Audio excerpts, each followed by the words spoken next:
Hello students and welcome back to channel Siraj Shaikh. आज dissolution का lecture number 10 होगा जिसमें हम कवर करेंगे नए पॉइंट्स ऑफ डिसोल्यूशन। स्टार्ट करेंगे आज का क्लास।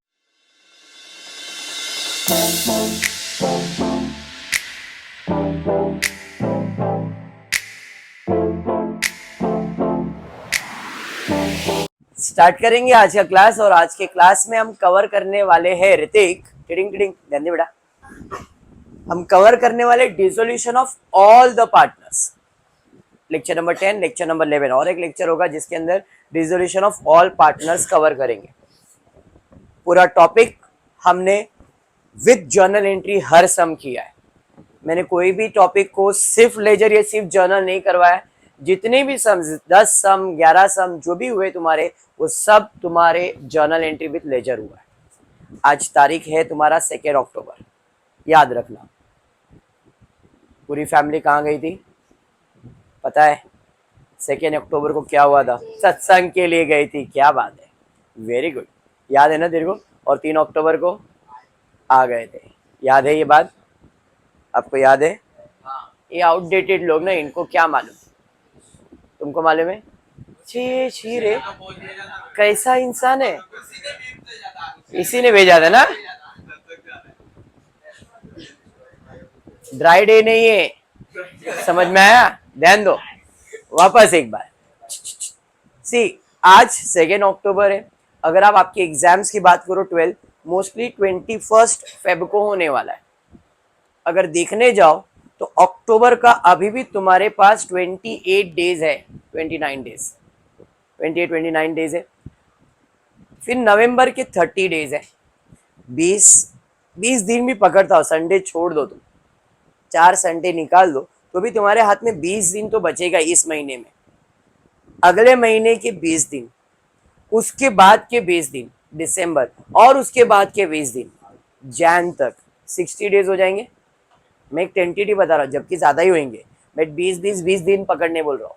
अगर संडे 4 भी निकालता हो हर महीने में से, तो 30 डेज में से अगर 4 दिन निकल जाते तो 26 दिन बचता है। अगर 25 दिन का कैलकुलेशन करते हो, 25 अक्टूबर, 25 नवंबर, 25 दिसंबर एंड 25 जैन, 100 डेज होते। जबकि चैलेंज जो डेज चल रहा है आजकल ट्रेंड में, वो है 75 डेज हार्ड, बराबर है? तो अगर आप 75 डेज हार्ड करना चाहते हो तो make some schedule for yourself. Schedule का मतलब क्या होता है कि भाई पूरे दिन में मेरा प्लान क्या होगा, कि मुझे आज के दिन में क्या क्या करना है, और ये चीज रोज करना है। चाहिए तो अब आपका एक रील बनाते जाओ कि day 1 I did this this this this this, day 2 ये किया, मेरा ये शेड्यूल है। I want my target to be completed in 75 days. OC है, एसपी है, इको है, अकाउंट्स है, तुम्हारा जो भी सब्जेक्ट है भाई, पर डे मेरा हर सब्जेक्ट का ये टारगेट होगा। एक आंसर इसका पढ़ने का, एक सॉल्यूशन इसका निकालने का, एक टॉपिक ये कवर करना है। ये 75 डेज हार्ड कर सकते हो। ये सिर्फ वर्कआउट के लिए नहीं है कि हाँ जिम वाले लोग के लिए 75 डेज हार्ड चैलेंज होता है, नहीं। ये आप आपके लाइफ में इनकलकेट कर सकते हो। चाहे जो लोग देख रहे हैं उनको बोल रहा हूँ और आप लोग को बोल रहा हूँ। एंड आई वांट कि इसमें से एटलीस्ट 2-4 बच्चे लोग का तो रील मेरे पास रोज आए। सर देखो डे 1, डे 2, डे 3, और ये 75 डेज तक मेरे को देखने का। आप रील नहीं बना रहे हो मत बनाओ, लेकिन sir day 1 I completed this, day 2 I completed this, day 3 I completed this. तो मुझे ऐसा लगेगा एटलीस्ट मेरी बातों का कुछ तो असर किसी पे हुआ और उसने किया है। जो लाइव वीडियो देख रहे वो लोग अपना वीडियो शेयर करो, कोई इश्यू नहीं। और बाकी जो यहाँ बैठे हुए सबको बोल रहा हूँ, ट्राई करना ये 75 डेज हार्ड ट्राई करने का। ये करने के लिए मैं इसलिए बोल रहा हूँ क्योंकि ये कहीं ना आपके अंदर चेंजेस ला सकता है। जैसे अपन कोई चीज को रेगुलर करते हैं ना, तो अपनी हैबिट बन जाती है, और अगर ये हैबिट बन गई डेफिनेटली आपका रिजल्ट अच्छा आएगा। पक्का? हाँ, आवाज नहीं आई? Very good. तो आई वांट कि सारे स्टूडेंट्स एटलीस्ट इसमें से जितने यहाँ पे बैठे 25-30 बच्चे जो बैठे हुए यहाँ पे, इसमें से एटलीस्ट 10 बच्चे ट्राई करें। ट्राई तो पूरे 25 या 30 करने चाहिए, बट मेरे को मालूम है अभी क्लास के बाहर निकलते सब 75 डेज निकल जाएगा। तो 10 बच्चे लोग का एवरीडे मेरे को एक मैसेज आना चाहिए, sir day 1 completed, day 2 completed, day 3। खाली बोलने के लिए मैसेज मत करना, करना वो सर ने बोला तो कर देता हूँ, चल सर के लिए करना। ट्राई करना, थोड़ा डिफिकल्ट होगा, आपका रेगुलर शेड्यूल को आप थोड़ा बिजी से बाहर आ जाओगे, लेकिन वो करना पड़ेगा। करोगे, रिजल्ट आपके सामने रहेगा। वो 75 डेज जिसने वो लड़के ने किया, नरेंद्र मोदी जी उनको मिले, आपको अगर कितने लोग, अंकित बराबर, उसको मिले, कल ही वीडियो आया, सब देख रहे हो आप। देखो मैं क्या बोल रहा हूँ, कुछ चीज आप अलग करो। मैं बोल रहा नहीं हूँ कि 75 days, you take 100 days challenge, 25-25-25, मैंने बताया 25 डे अगर रोज करोगे तो कर सकते हो। समझ में आया क्या? सी, आज की दुनिया में ना अलग करने वाले का पहचान है, सेम करने वाले का पहचान नहीं है, बराबर है। अब मैंने अभी तक YouTube के ऊपर कभी ये नहीं देखा है कि अकाउंट्स किसी ने पीपीटी पे पढ़ा है। तुम सर्च कर लेना, अगर पढ़ाया भी है ना तो उसने अपना मुंह नहीं दिखाया है, उसने पीपीटी ऐसे ऐसे ऐसे किया है और खाली वॉइस ओवर आया है, और मैं आपके सामने खड़े होके पीपीटी पे पढ़ा रहा हूं। तुम सर्च करना, अगर कोई एक वीडियो मिल जाएगा जो पीपीटी पे अकाउंट विथ वर्किंग पढ़ा रहा रहेगा तो आई ट्राइड माई सेल्फ कि भाई अपने को अलग करने का है। मैं ये अभी बोल रहा हूं तुम लोगों को, एंड मैं ये प्लान में हूं कि हर चीज को अपन कर सकते तो करने का। इसके लिए बोल रहा हूं, ट्राई समथिंग डिफरेंट, ताकि आपका पहचान बने, लोग बोले हाँ यार इसने कुछ अलग किया है। क्योंकि सबको पहचान बनाना पसंद है, इसको उसको सबको कोई अगर पहचान दे अपने को अच्छा ही लगता है ना। तो I request all of you कि आप सभी को कुछ ना कुछ लाइफ में ऐसा करना है जिससे आपकी अलग पहचान बने। कॉपी बहुत लोग करते हैं, मैं आज तुमको बोलता हूँ, कल ही मैंने एक वीडियो देखा ना, मैंने ये तो पूरा कॉपी है रे, पूरा कॉपी है। बट मैंने क्या बोला, चल रहा है, चलने दे, जाने दे, उसका लाइफ है, उसको जो करने का करने दे। बट आई वॉन्ट कि देखो, सीखना तो सबसे है। कोई चीज जो मुझे नहीं आता आप मेरे से सीखोगे और आप वो चीज करोगे, लेकिन वो चीज अगर सेम टू सेम कर रहे हो तो कॉपी है, आपके तरीके से कर रहे हो तो वो कॉपी नहीं है। समझ में आया? तो यू कांट से कि आपने कॉपी किया, आपने सीखा है फिर आपने किया है। क्लियर? लाइफ में ये ध्यान रखना, कॉपी से आप चल तो जाओगे बट वो ज्यादा दूर तक नहीं चल पाओगे। एक टाइम तक चलोगे, बाद में लोगों को मान रहे ये तो कॉपी करता है, छोड़, ओरिजिनल को देखते हैं, फिर आप रह जाओगे पीछे। इसलिए सीखो and try your own. Okay, थोड़ा सा मोटिवेशन था, बट आज सम की तरफ आ जाते हैं। पेज नंबर 239, सम नंबर 3, ऑल पार्टनर इंसॉल्वेंट। ध्यान से हर एक चीज को समझना, जहां अटके जमीन वहां पे बोल देने का। समझ में आया क्या? पक्का? कैसे पता चलेगा कि ऑल पार्टनर इंसॉल्वेंट है? दिनेश, मंगेश, रमेश, मंगो तू आ गया आज। Partner sharing profit and losses 2:1. They decided to dissolve the firm. Same balance sheet है, asset realize है, last adjustment दिया है, all partner were insolvent. अब तक एक पार्टनर हुआ था, दो पार्टनर, आज सारे पार्टनर्स, तीन पार्टनर, तीनों के तीनों इंसॉल्वेंट हो गए। लॉजिक है सिंपल, एक पार्टनर इंसॉल्वेंट तो रिमेनिंग दो लायबिलिटीज पे कर सकते, दो पार्टनर इंसॉल्वेंट तो एक पार्टनर लायबिलिटीज पे कर सकते। आप तीनों की तीनों कंगाल हो गए, पैसा कौन देगा? दे सकता है क्या कोई? नहीं। तो जब सारे पार्टनर इंसॉल्वेंट होते हैं तो नॉर्मल जो अपन अकाउंट बना रहे हैं वो बनाने वाले ही है। जैसे रियलाइजेशन अकाउंट बनेगा ही बनेगा, पार्टनर्स कैपिटल बनेगा ही बनेगा, कैश बनेगा ही बनेगा, उसके अलावा भी एक्स्ट्रा अकाउंट बनेगा। जब सारे पार्टनर इंसॉल्वेंट होंगे तो एक्स्ट्रा अकाउंट बनेगा। ठीक है, मैं इन डेप्थ अभी नहीं बता देता हूं, सम करेंगे तो एक्सप्लेन करता हूं। यहां तक क्लियर है? पक्का? चलिए ठीक है। पहला काम था realisation, partners capital, cash account. Format I hope सबको मालूम है। To sundry asset by sundry liabilities गायब दिख रहा है, फॉर्मेट में कुछ बदलाव आया। To sundry asset by sundry liabilities नहीं लिखा है। लायबिलिटीज क्यों नहीं लिखा है? क्योंकि सारे पार्टनर इंसॉल्वेंट है तो लायबिलिटीज पे ही नहीं कर सकते। तो यहाँ पे असेट्स खाली होगा, लायबिलिटीज खाली नहीं होगा। फर्क समझा? असेट खाली होगा, लायबिलिटीज खाली नहीं होगा। फर्क समझो एक एक करके।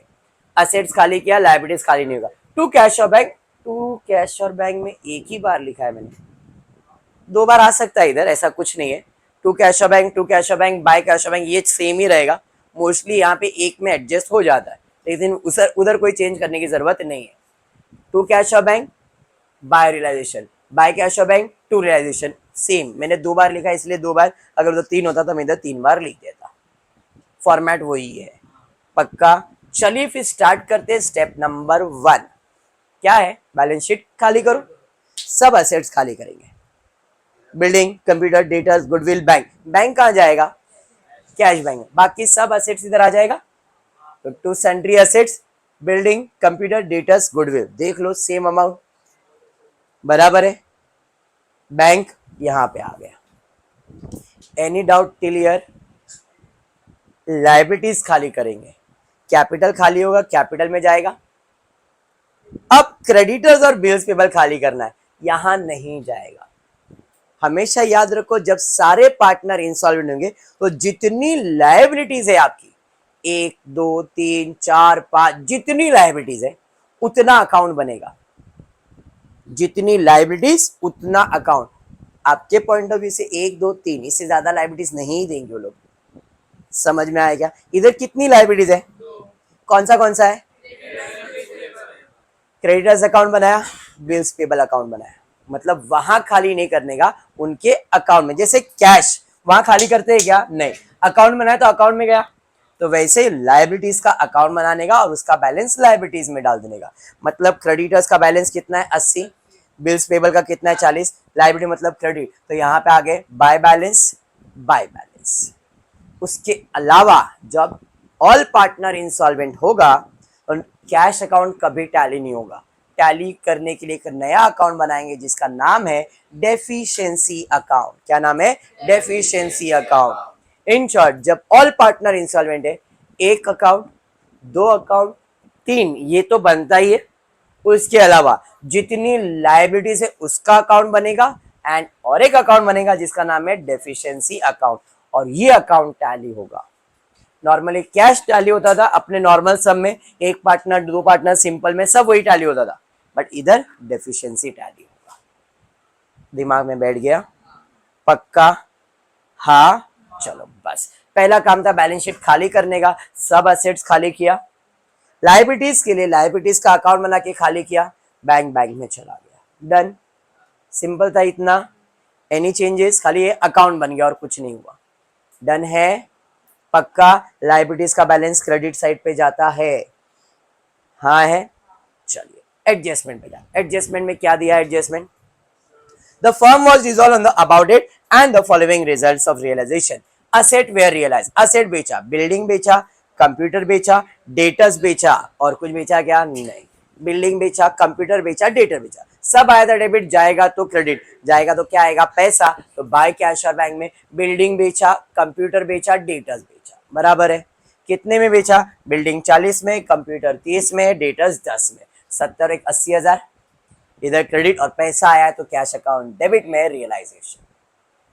ये तो सिंपल था ना, सब में किया हुआ है। रियलाइजेशन का खर्चा हुआ 2000, खर्चा हुआ तो पैसा जाएगा कैश अकाउंट क्रेडिट और रियलाइजेशन अकाउंट डेबिट। तो टू कैश कितना? 2000, उधर डेबिट और कैश अकाउंट क्रेडिट। डन। सारे पार्टनर इंसॉल्वेंट हो गए। बिजनेस किसी पे भरोसा करेगा क्या? नहीं। सबके घर पे जाके चेक करेगा कि भाई तेरे अकाउंट में कितना है, तेरे अकाउंट में कितना है, तेरे अकाउंट में कितना है। तो सारे पार्टनर इंसॉल्वेंट हुए। Following was recovered from them. Dinesh से 2000 मिला, मंगेश से भी 2000 मिला। अब 2000 दोनों के पास से मिला, मतलब दोनों के पास से पैसा आ रहा है। पैसा आ रहा है, कैश आ रहा है, कैश अकाउंट डेबिट। और किसके पास से दिया? दिनेश और मंगेश। तो पार्टनर का अकाउंट क्या हो जाएगा? क्रेडिट। एंट्री, दिनेश के पास से 2000, मंगेश के पास से 2000, बराबर है। इधर क्रेडिट, सॉरी इधर डेबिट, दूसरा इफेक्ट जाएगा क्रेडिट। बाय कैश दिनेश में 2000, मंगेश में 2000। एंट्री समझा? हाँ ये नहीं? खत्म हो गया सब, खत्म। यहां तक क्लियर? इधर इंपॉर्टेंट सिर्फ क्लोजिंग है, बाकी सम सिंपल है। डन। अभी क्या करोगे? नहीं, याद रखना मैंने कुछ बोला है, सब चेक करने का। एसेट्स बिके क्या? सारे। सर गुडविल नहीं बिका, मैंने गुडविल बेचते भी नहीं है। बोलेगा तो बेचेंगे, नहीं तो बेचने की जरूरत नहीं। सारे एसेट्स बिक गए, हाँ जी। सारी लाइबिलिटीज पे हो गई क्या? लाइबिलिटीज में दो लाइबिलिटीज है, क्रेडिटर्स है और तो पे करने का है। पे करने के लिए सबसे पहला क्लोजिंग करेंगे हम कैश अकाउंट, देखेंगे कि हमारे पास कैश कितना आया है। तो भाई मेरे पास कैश कितना है? 8,000, 80, 88, 90, 92,000। 92 में से 2 चला गया, मेरे पास कितना है? 90,000 कैश है ना? इतना आया, इतना गया, तो इतना बच गया ना। अभी 90,000 किसको देने का है? क्रेडिटर्स को। और क्रेडिटर्स को कितना देने का है? इसको कितना देने का है? 1,20,000 देने का है कितना? तो क्या करोगे सर? एक काम करो, इसको 80 दे दो, इसको 10 दे दो, हो गया ना 90,000। एक्सेप्ट होगा क्या? नहीं। अगर एक ही लायबिलिटी होता, मेरे पास 80,000, 90,000, 50 जितना होता, एक को ही देने का तो उसको दे देता मैं। लेकिन यहाँ पे 2 लोग हैं, तो अगर एक से ज्यादा लायबिलिटीज आएगा, अगर एक से ज्यादा लायबिलिटीज आएगा तो करने का क्या? जो भी तुम्हारे पास कैश है, कितना कैश है, इसको बाइफरकेट करने का लायबिलिटीज के लिए। तो मेरे पास 2 लायबिलिटीज है, एक 80,000 का, एक 40,000 का।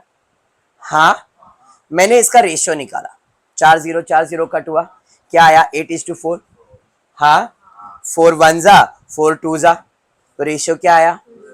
तो अब ये 90,000 को कौन से रेशियो में बांटूंगा मैं? 2:1 में। अगर एक ही लायबिलिटीज होता तो पूरा पैसा उसी को दे देते अपन, लेकिन यहाँ पे एक से ज्यादा लायबिलिटीज है, 3 होता तो तीनों का रेशियो निकालते और फिर उसमें बांटते, 4 होता 4 का रेशियो निकालते, चारों में बांटते। समझ में आ गया? यहाँ पे 2 ही है, 2:1। तो 90,000 को क्रेडिटर्स को देंगे, 90,000 इंटू कितना देने का? यहाँ पे 2 है ना, 2/3, 60,000। क्रेडिटर्स का कितना है? 1 है, तो 90,000 इंटू 1/3 कितना आया? 30। मतलब 60,000 इसको देने का और 30,000 इसको देने का है। 90,000 का बाइफर्केशन समझा? अब देने का मतलब 90,000 इधर जाएगा तो क्रेडिट, इधर क्रेडिट और क्रेडिटर्स के अकाउंट में हो जाएगा डेबिट, जाएगा तो क्रेडिट, इधर क्रेडिट और बिल्स पेबल का अकाउंट क्या हो जाएगा? डेबिट। समझा? तो 90,000 में क्रेडिटर्स को देने का है 60,000, बिल्स पेबल को देने का है 30,000, इधर क्रेडिट, तो उनका अकाउंट क्या हो जाएगा? डेबिट। क्या लिखोगे? To cash. इसको कितना दिया? 60 और इसको कितना दिया? 30। समझ में आ गया? खत्म। क्लोजिंग समझा? नॉर्मल केस में ये क्लोजिंग होता है, बट यहाँ पे नहीं, सारे एसेट बिक गया, लायबिलिटीज पे करो, तो लायबिलिटीज को पे किया। समझा? हाँ। अब लायबिलिटीज का अकाउंट क्लोज करते हैं। 80 और 60 ये ज्यादा है, बैलेंस कितना आया? जो भी डिफरेंस आएगा, चाहे डेबिट में चाहे क्रेडिट में, वो जाएगा डेफिशिएंसी में। क्लोज किया, कितना आया? 20। क्या लिखा? डेफिशिएंसी, इधर डेबिट तो इधर आ गया credit. Bills payable account close किया, 40 10,000, क्या लिखोगे? डेफिशिएंसी, इधर डेबिट और डेफिशिएंसी अकाउंट क्रेडिट। समझा? ये समझा? पक्का? पक्का?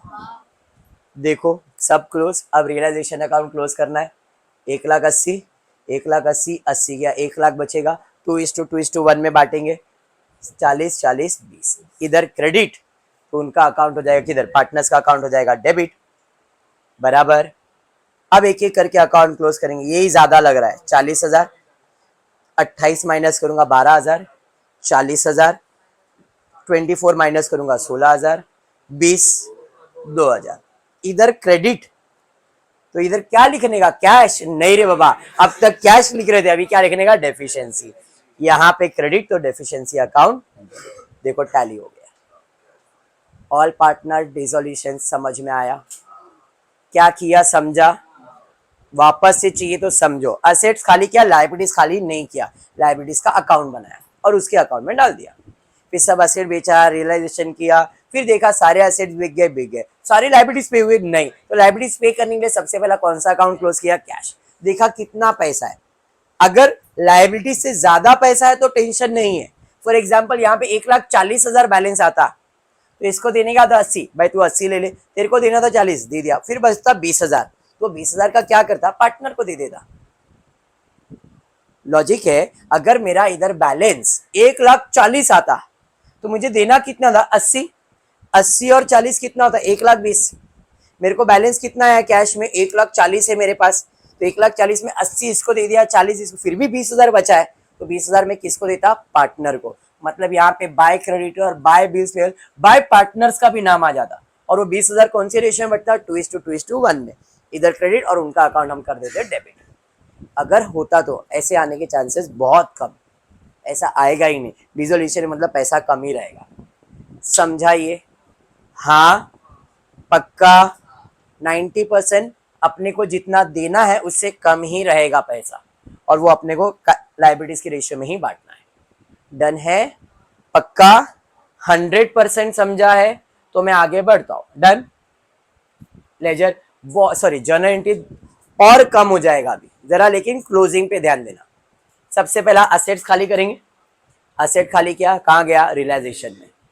बैंक का एंट्री आएगा क्या, नहीं। कैपिटल नहीं, क्रेडिटर्स नहीं, मतलब पहला यही आएगा, असेट खाली करेंगे, लायबिलिटीज खाली करने की एंट्री आएगी नहीं। अब असेट्स बेचा, बेचा तो पैसा आएगा, पैसा आएगा, कैश अकाउंट डेबिट, कहाँ जाएगा, रियलाइजेशन अकाउंट।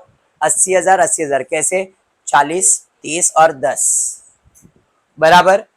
खर्चा किया 2,000, खर्चा किया तो पैसा गया, और रियलाइजेशन अकाउंट डेबिट, तो पैसा गया, रियलाइजेशन अकाउंट डेबिट। डन है। सारे पार्टनर इंसॉल्वेंट, लेकिन 2,000 मिला, मिला मतलब पैसा आया, कैश अकाउंट डेबिट और दिनेश का अकाउंट क्रेडिट, तो कैश अकाउंट डेबिट, दिनेश का अकाउंट क्रेडिट, 2,000 क्रेडिट, तो कैश कितना आया, 4,000। और कुछ है क्या, नहीं, खत्म जर्नल एंट्रीज। अभी क्लोजिंग की जर्नल एंट्री, क्लोजिंग ही इंपॉर्टेंट है, यहां तक क्लियर। अब क्लोजिंग में मैंने देखो अकाउंट कौन से बनाए, कैश अकाउंट, लाइबिलिटीज अकाउंट, ये दो तो बनता ही था, रियलाइजेशन और पार्टनर तो बनता ही था। एक्स्ट्रा अकाउंट यहां पे बना है, cash, creditors and bills payable. Entry हमने इतना ही किया था, असेट खाली किया, असेट्स बेचा, खर्चा किया, पैसा मिला, इतना ही एंट्री हुआ था, बराबर है। चलिए स्टार्ट करते हैं पोस्टिंग करने के लिए।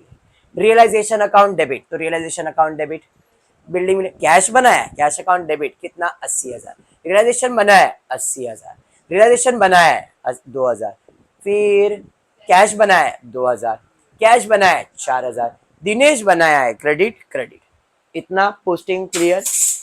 हाँ, असेट्स खाली किया, असेट्स बेचा, लायबिलिटीज पे किया क्या, नहीं। पहले सब अकाउंट का बैलेंस डाल दो, कैश का भी बैलेंस डाल दो, क्रेडिटर्स का भी बैलेंस डाल दो, बिल्स पेबल का भी बैलेंस डाल दो, पार्टनर्स का, पहले बैलेंस ट्रांसफर करो। तो कैश में बैलेंस था 8,000, क्रेडिटर्स का 80,000, बिल्स पेबल का और इनका कैपिटल का पोस्टिंग कर। ये कहां से लिखा, बैलेंस शीट से, कैश का बैलेंस, क्रेडिटर्स का बैलेंस, बिल्स पेबल का बैलेंस, कैपिटल का बैलेंस। अब क्लोजिंग करते हैं, कैश अकाउंट क्लोज किया, कितना आया, 90,000, 90,000 का बंटवारा करना था 2:1 में, रेशियो निकाल दिया था मैंने, तो 60,000 और 30,000 देने का, तो 90,000 जाएगा इधर क्रेडिट और इनका अकाउंट डेबिट, इसको कितना देने का, 60,000, इसको कितना देने का, 30। What is the journal entry, cash account credit, creditors account debit, bills payable account debit. Journal entry समझा, तो भाई जर्नल एंट्री क्या आ गया, creditors account debit, bills payable account debit to cash. Closing entry, liabilities pay हो गया, समझ में आया, अरे हाँ, नहीं तो लायबिलिटीज होता है क्रेडिट, पे करने के लिए debit, creditors account debit, bills payable, यहाँ पे रियलाइजेशन लिखेंगे नहीं क्योंकि वो रियलाइजेशन में गया नहीं, समझा।